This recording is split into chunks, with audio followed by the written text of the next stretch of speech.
Hello guys, मी रत्नागिरी चालू आहे आणि मी प्राचीन कोकणमध्ये आलो. आत्ता चालू आहे. आता मी पोहून आलोय. हा. म्हणजे बोट वगैरे सगळं करून बोटिंग आलोय. केलंय. अच्छा अच्छा. मग आता प्राचीन कोकण तू फिरणार आहे, हा. राईट? मग तिथे जे जे आहे ते सगळ्यांना दाखवणार आहे तू. हा. आणि इथे तिकीट किती रुपये आहे पर पर्सन?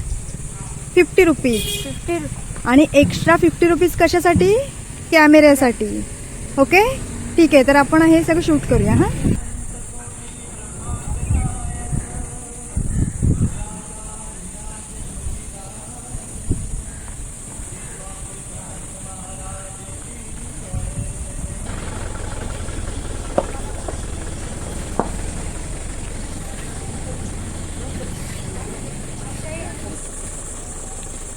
इथे काय आहे?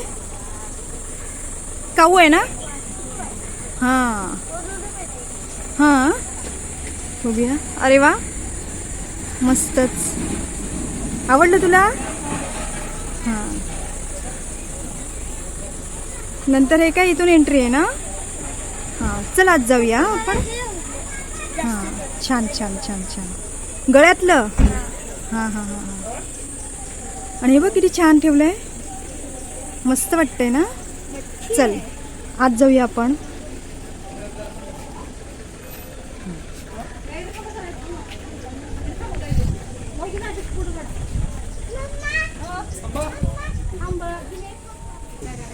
बकुळ. हा. बकुळ काय? याच्या लाकडापासून याच्या लाकडापासून चार काठ्या म्हणजे वॉकिंग हा स्टिक बनवतात. बनवतात. तर बियांचे तेल हा खाद्य तेल हा. म्हणून वापरतात येते. हा तसेच हा फळेही हा खाता येतात. हा ती भाकरीच्या हा पिठासारखी हा लागतात. हा तर यांच्या फळांचा व हा. सालींचा उपयोग हा टूथपेस्ट हम्म. बनवण्यासाठी तर हा. फुलांचा उपयोग हम्म. तर बनवी अत्तर बनवण्यासाठी होतो.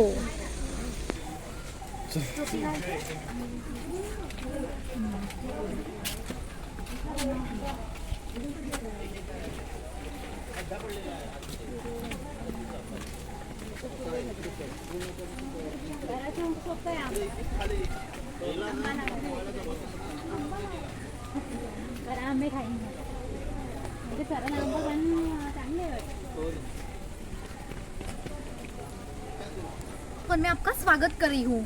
अब मैं गांव दिखाने के लिए आपके साथ आ रही हूँ. यहाँ हमने एक नक्षत्र बाग तैयार किया है. हर एक के जन्म नक्षत्र के अनुसार एक पेड़ पेड़ माना जाता है. इसकी पूजा अर्चा करने से इस व्यक्ति को धन सौख्य राहत प्राप्त होती है. बाहर हमने एक बोर्ड लगाया है. आप आपके जन्म नक्षत्र के अनुसार ये बोर्ड आते समय देख सकते हो. घ्यायला पाहिजे. ये पीपल का पेड़ है. हम लोगों ने इसे ये जो पत्थर से बांध बना है इसे कोंकणी भाषा में पार कहते हैं. ये पार 400 साल पुराना है.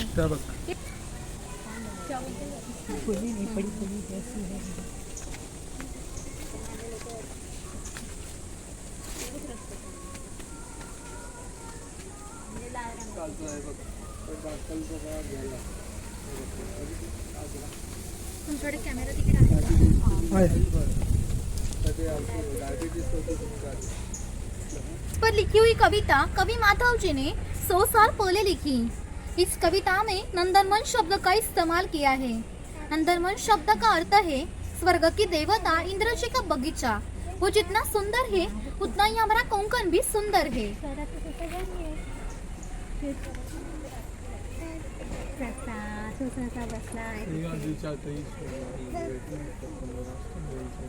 गुफा हमने समय का प्रतीक बनाया है. गुफा के यहाँ एक वर्तमान काल और गुफा के पीछे हम देखने वाले हैं 500 साल पहले कोंकणी लोग कैसे रहते थे. उनकी ग्राम रचना, समाज रचना, खान पान की आदतें, परंपरा.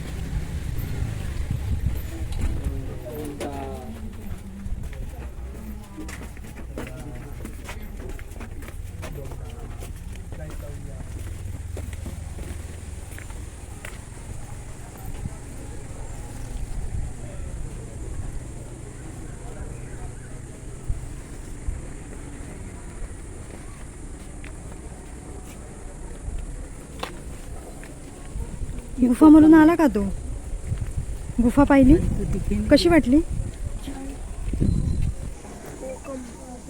ये कोकम का आले का सगळे? ओके ओके एक हो बघतो. ये कोकम का पेड़ है। हो, इसी फूल से आले, कोकम आले, जूस हो, आले, और कोकम आले, शरबत आले. निकाला जाता है। इसके छिलके से कोकम यानी अमसुल तैयार आले, किया आले, जाता बंद है। करो. इसका इस्तेमाल फटी एड़ियों में लगाने के लिए किया जाता है। और यहाँ पर देखो अजगर स्टैचू दिखाया है। एक फोटो ले ले अजगर की. किती आज वेळ लागला?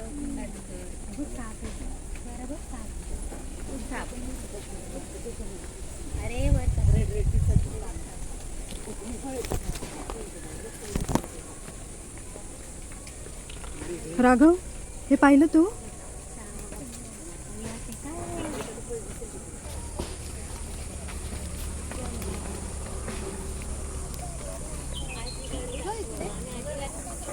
मूर्ती बघितली.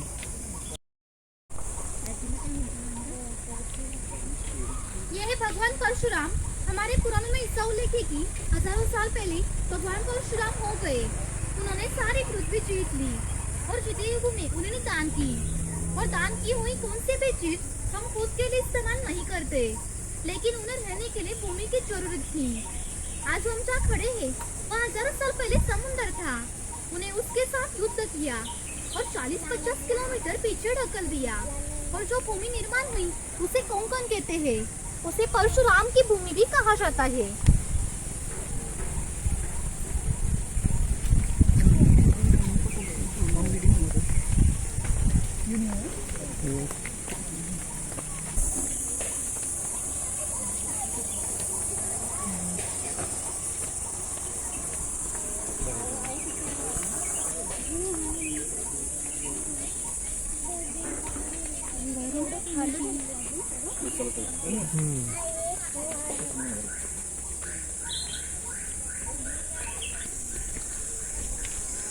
और यहाँ पर देखो गांव शिकार दिखाई है। पहले के लोग इससे गांव शिकार करते थे।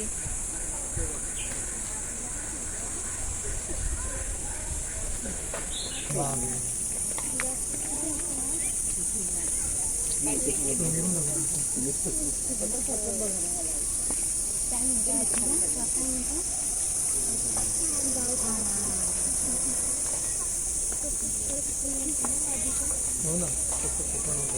मला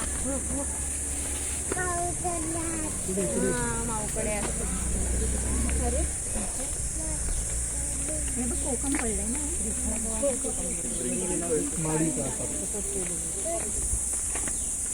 माडीपासून हे सर्व चालू आहे.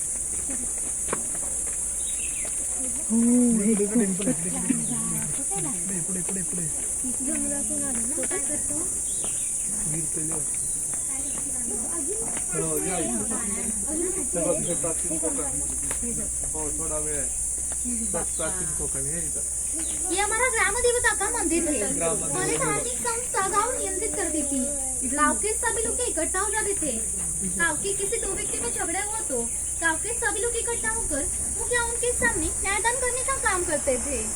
और एक विशेषता है, हमारे संस्कार में ऐसी प्रथा है कि हर एक जाति धर्म के लोग तब इस भगवान को पालकी में बिठाकर हर एक के घर में ले जाते हैं। यानी कि कोंकणी लोग और भगवान, इनका नाता इतना नजदीक है कि हमारे एक दूसरे के पास आना जाना होता है। इस देवी का नाम है वाघजाई। ये हमने जानबूझकर रखा है क्योंकि जिस जंगल में बाघ है वो जंगल समृद्ध माना जाता है। 500 साल पहला कोंकण का जंगल भी ऐसा ही समृद्ध था। इसे हमारे भाव विश्व में भगवान का स्थान है। हम कोंकणी लोग वड पीपल, सांप, नाग इनकी पूजा करते हैं, यानी कि हम निसर्ग पूजक कहलाते हैं। इसलिए देवी का नाम भी प्रकृति के संबंधित रखा है वाघजाई। ये देखो कुछ पुराने वाद्य है। लकड़ी की ढोल है, मिट्टी के ताशे हैं। कुशल हो तो इनका आवाज 1 या 2 किलोमीटर दूरी पर पहुंचता था। इसका इस्तेमाल धार्मिक कार्य और संदेश वहन में किया जाता था। ये चौबाटा देव है। हमारा इसे भगवान का स्वरूप माना जाता है। हमारे यहाँ जब शिमगा यानी होली का त्योहार मनाते हैं तब इस भगवान को गांव के सुसुख के लिए मन्नतें मांगी जाती है और भूतों पर नियंत्रण रखने के लिए पूजा की जाती है। और यहाँ पर देखो वीरगल दिखाया है। सेना में शहीद लोग होते ना, उनको प्रतीक चिन्ह।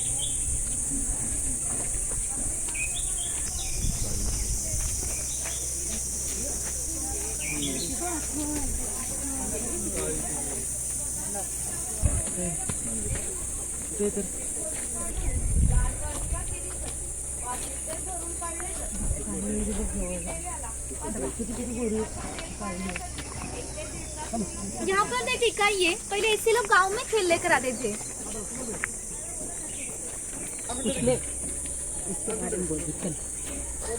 समुद्र गेट के पास रहते हैं। इस समुद्र का भरती का पानी उनके मकान में लग जाता था। कभी भी लोग इतनी छोटी सी नौका लेकर समुद्र में 8-10 घंटा मछलियाँ पकड़ने का काम करते हैं। थोड़ा और उधर सुबह वापस लौट आते हैं। रात में जाते हैं क्या? हाँ, रात को जाते हैं। ये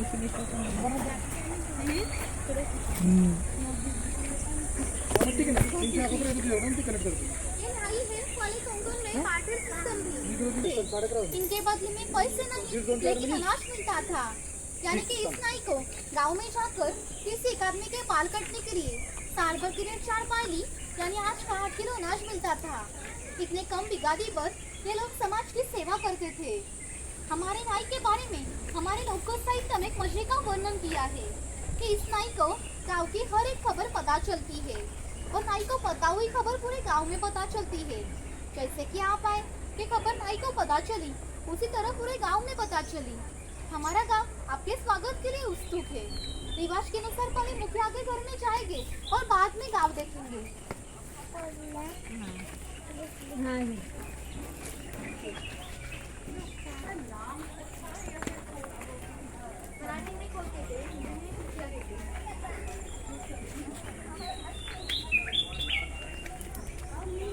ये मुखिया का घर है। राजा के गांव का पहला प्रतिनिधि मुखिया। धार्मिक और राजकीय संदर्भ में मुखिया का पहला सम्मान था। गांव में न्यायदान करना, कानून और सुव्यवस्था संभालना ये काम मुखिया करते थे। ये मुखिया की बेटी है। कोंकणी औरतें सुंदर थी और शूर भी थी, लेकिन उन्हें स्वतंत्रता नहीं थी। माछघर की तार की चौखट ये उनके लिए मर्यादा थी। ये मुखिया के 2 बच्चे हैं। वो अपना परंपरागत चलता आया हुआ खेल चौपट खेल रहे हैं। ये खेल महाभारत में धर्मराज और दुर्योधन इनके बीच में द्यूत नाम से खेला गया। हस्तिदंतिफा से लेकर यह खेल खेला जाता है। यह खेल खेलने वाले कुशल हो तो यह खेल 1-2 रात खेला जाता था। इतने मजे का खेल है।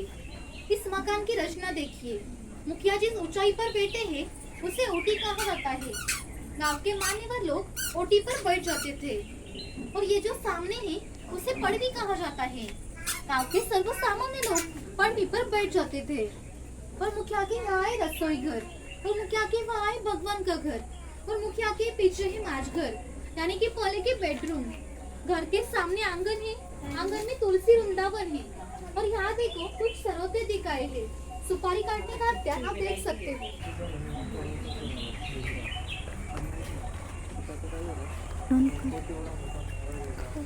त्यांच्या हातामध्ये जे आहे ना सुपारीचं भांड ते पाहिलं का तू? हां, ते सुपारीचं भांड आहे.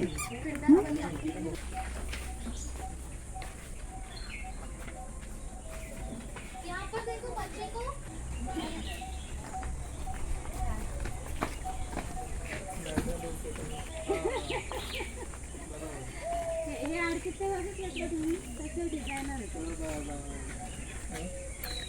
हे बघ नाव करतोय बघ तो.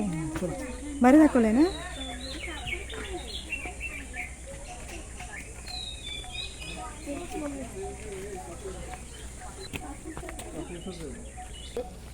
ये किसान है। किसान की घास की झोपड़ी और इनके कम कपड़ों पर मच जाइए। ये हमारा गांव का प्रमुख उत्पादक घटक माना जाता है। और ये जो जला हुआ चूल्हा है इसे कोंकणी भाषा में पिरसा कहते हैं। ये हमेशा के लिए जला हुआ रखा जाता था क्योंकि पहले घर में लाइटर और माचिस नहीं थी। किसान के बीवी को जब खाना बनाना हो तो तभी चूल्हे से 2 शोले लेकर रसोई घर का चूल्हा चलाती थी। ये चूल्हा बुझ गया तो घर में 2 चकमक के पत्थर रखे जाते थे। एक दूसरे से घिसट कर ये आग लगाई जाती थी। ये खोइनी है। इसका इस्तेमाल मछलियाँ पकड़ने के लिए करते हैं। ये पीछे से बेलियों से बांधकर पानी में रखी जाती है और इसके अंदर की रचना ऐसी है कि इसके अंदर गई मछली फिर से बाहर नहीं आ सकती। ये गौमई की पुतई की हुई टोकरी है। इसे कोंकणी भाषा में कनगी कहा जाता है। इसके अंदर अनाज रखने के बाद ऊपर रिफल का बल डालकर ऊपर ढक्कन लगाने के बाद बाहर से गौमई की पुतई की जाती है, यानी कि अंदर का अनाज 2-3 साल अच्छा रहता है। ये किसान की बीवी है, ये किसान की लड़की है। ये झूला है, ये झूला किसान के घर में हमेशा के लिए टंगा हुआ रखा है, क्योंकि किसान के घर में हर साल बच्चा पैदा होते थे, यानी कि पहले की जॉइंट फैमिली थी।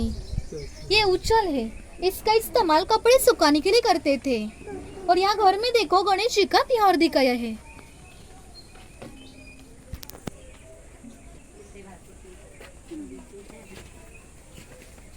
मासा कसा काय जातोय सर? समोर जातो, हे याच्यातून का? अच्छा, पण छोटाच आहे. छोटेच मासे ना, छोटे जातात. छोटे जात असतील. तशी रचना आहे. हे छान दाखवलंय ना एकदम. ऑप्शन नाही. आणि उलटे पण ते पडावट पडायचं.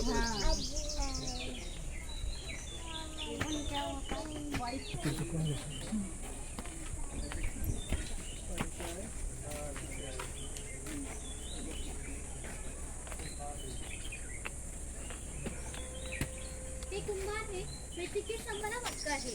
कोंकण में नारियल के पेड़ बहुत होते हैं। उसे नारियल आने से पहले पो जाती है, उसे आधा काटा जाता है। आने वाली माड़ी इस मटके में इकट्ठा की जाती है।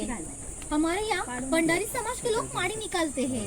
काल के अनुसार 12 प्रकार के व्यवसाय नष्ट हो गए, लेकिन माड़ी निकलने का व्यवसाय अभी भी चल रहा है।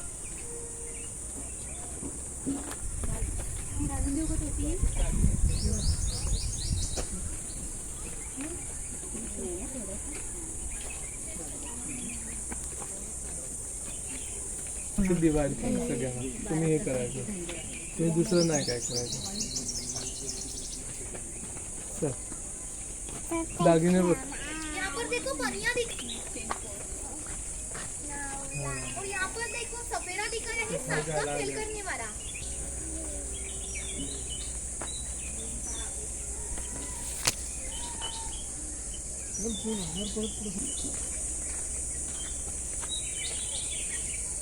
ये सुतार है, किसान को लग नहीं वाला। ती पाणी येतं. आणि हा बैल शिरला ना वरून येतो. बैल धान्य पण हे करतो आणि पाणी पण आणि पाणी पण. त्याला बांधायचे आणि ते गोलची सगळं तिकडे दरवेळी इंसुलिन का ना मैं ला के देती हूँ.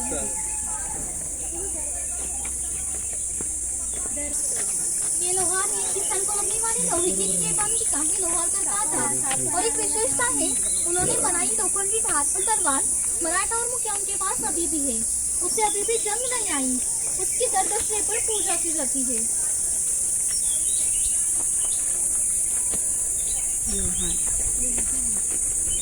हे लोखंडाचे असते. तसं काय आहे बघ, तिथे बत्ती असते आणि हे असं ओढायचं असतं. या ओढल्यामुळे त्याच्यातून तो जो आपण कधी फुंकर मारतो तशी ती कहा जाता है, इसके अंदर सूखा नारियल डाला जाता है। और ये जो खड़ी लकड़ी है, इसे कोंकणी भाषा में लाट कहा जाता है। ये लाट इस आड़ी लकड़ी पर इस तरह बांधी जाती है, क्योंकि ये लाट सीधी तरह खड़ी हो जाती है। इस कौलों को बैल बांधा जाता है और इस आड़ी लकड़ी पर ये पत्थर रखकर फिर कूद बैठता है। और ये सब वजन ये बैल गोल घुमाने के बाद इस लाट पर पड़ता है। लाट का वजन नारियल पर पड़ता है और नारियल पीस कर ये तेल निकाला जाता है। ये अंदर का तेल बाहर निकलने के लिए कोलों का बैल छोड़ना पड़ता है या आड़ी लकड़ी छोड़नी पड़ती है, पर अंदर का तेल बाहर निकाला जाता है। यानी कि इतना सा तेल निकलने के लिए भी 1-1.5 घंटा लग जाता था। यानी कि पहले का जीवन इतना ही कष्टमय था। पुरुष समाज है, पहले हर एक व्यवसाय जाति के अनुसार थे, किसी के भी व्यवसाय बनाने की स्वतंत्रता नहीं थी। अपना व्यवसाय आप ही करते थे। इस युग में जो रोली है, इसका इस्तेमाल अनाज रखने के लिए करते हैं और धार्मिक महत्व भी है। हमारे यहाँ जब शुभ कार्य होता है, तब घर की कुंवारी लड़की इस रोली में दिया लेकर खड़ी रहती है। यदि यह शुभ कार्य होने से पहले पूछ गया तो अशुभ माना जाता है। हमारे जब चाकर माने की शादी बम्बई में हो तो मुंबई में सब चीजें मिलती है, लेकिन ये रोली नहीं मिलती। ये लेने के लिए गाँव आना पड़ता है।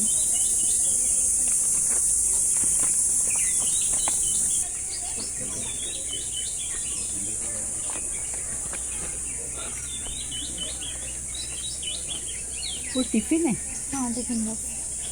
ये रसोई घर है। पहले घर में लकड़ी, मिट्टी और पत्थर के बर्तन इस्तेमाल में अनाज पीसते हैं और घिरट में उनके छिलके अलग होते हैं। ये मोदक पात्र है, यानी कि कोंकणी कुकर। इसके नीचे पानी रखा जाता है और इसके ऊपर मोदक रखे जाते हैं और इसके ऊपर ढक्कन लगाने के बाद ये चूल्हे पर रखा जाता है, यानी कि अंदर के मोदक स्टीम हो जाते हैं। ये पुरानी यंत्र है, इसके अंदर दाल डाली जाती है और ये दो रॉड गोल घुमाने के बाद अंदर की दाल पिसती है और नीचे गिरती है। इसकी मिट्टी रोटी की जाती है। ये सेवैयां निकालने का लकड़ी का यंत्र है। ऊपर देखो चाय की केटली है, बाजू में टिफिन बॉक्स है, ऊपर पानी का लोटा है, नीचे 3 डिब्बे हैं, बाजू में 2 चम्मच है और यहाँ घर में देखो कुछ पुराने बर्तन दिखाए हैं। सेवैयां काढायचं माहुर बाजार, मछली बाजार, माहुर बाजार।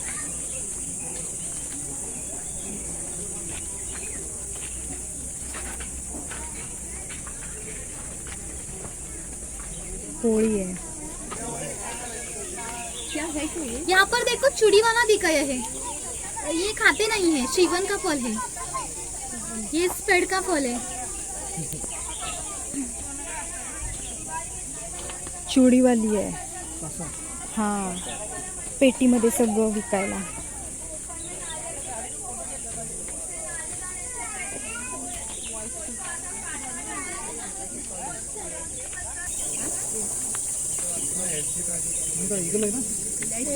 हा, ईगल आहे।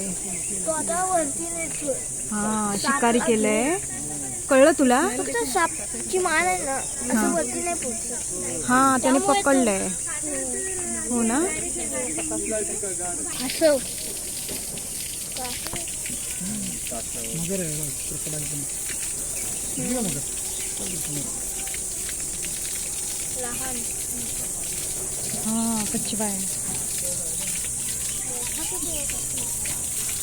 हा, क्रोकोडाईल।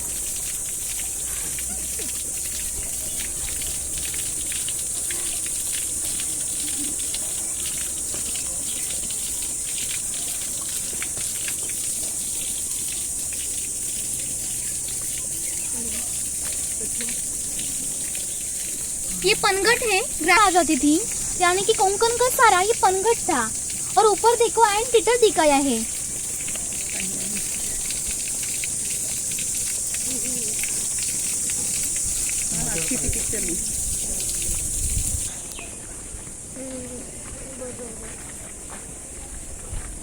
माकड आंबे घेताना पण हे चांबार आहे।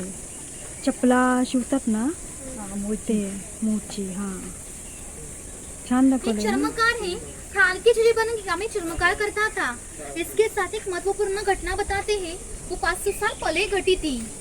यहाँ से 80 किलोमीटर दूरी पर मार्लेश्वर नाम का एक भगवान शंकर जी का मंदिर है। वहाँ पहाड़ी पर एक गुफा है। उस गुफा में शिवलिंग है और एक विशेषता, वहाँ जीवित सांप पाए जाते हैं। पहले भगवान शंकर जी एक गांव में रहते थे। उस गांव के लोगों के व्यवहार उन्हें पसंद नहीं था।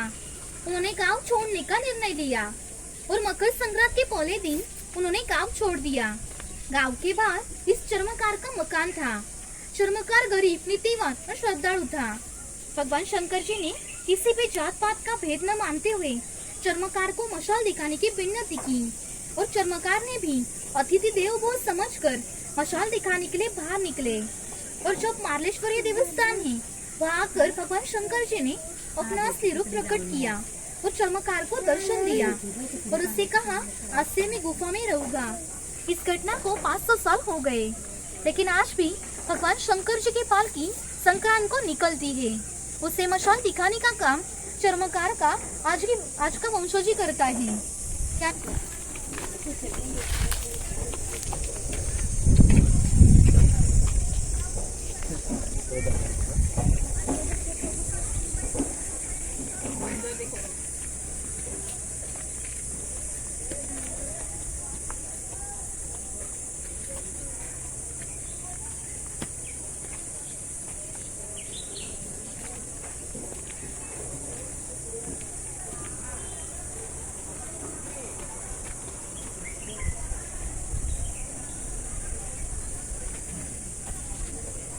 धनगर आणि त्यांची बकरी आहे बघ तिथे. ये धनगर समाज है। धनगरी शब्द का अर्थ है जिसके बाद बहुधन संपत्ति होती है। ये लोग जब गांव में आते थे तब इसके पैर में खाल के जूते, कंधे पर कंबल, हाथ में घुंघरू की लाठी ऐसी होती थी। इनके पास 100-125 गाय, 5-25 भैंस होती थी। इस गाय भैंस की कीमत 8-10 हजारों में होती है। इन सबको बेचना चाहे तो कहीं लाखों में जाता था। इतना धनवान आदमी ये धनगर था और इसकी रहनीमान सीधी सादी थी। ये बकरी की गोटी है। जंगली जानवरों से रक्षण करने के लिए इस ऊंचाई पर बांध नीचे गिरता है। और छप्पर की रचना देखिए, कितना भी बारिश हो, बारिश का पानी अंदर नहीं जा सकता। बकरीची गोटी.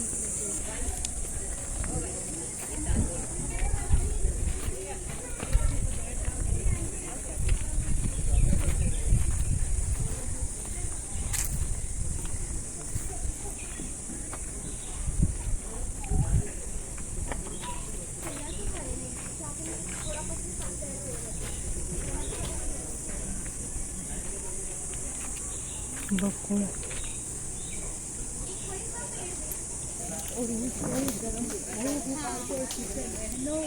यहाँ पर देखो कत्था भट्टी दिखाई है। कत्था बनाने की भट्टी।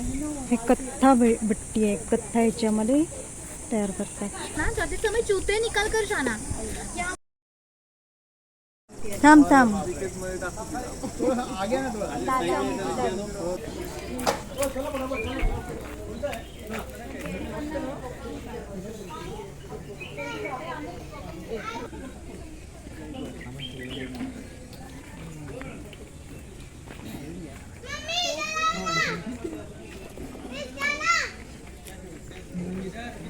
देऊ बांधीला एका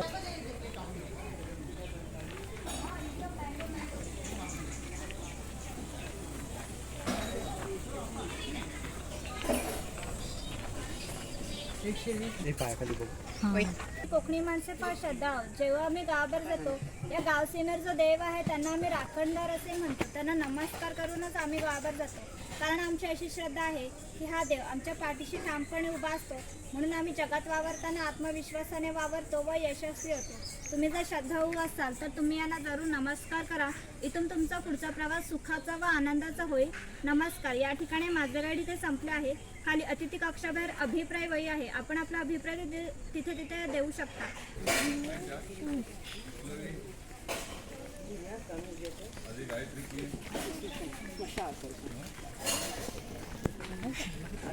काढे ना काय बाई काढून थोड्या दिवसांनी डिलीट करा पाहत ते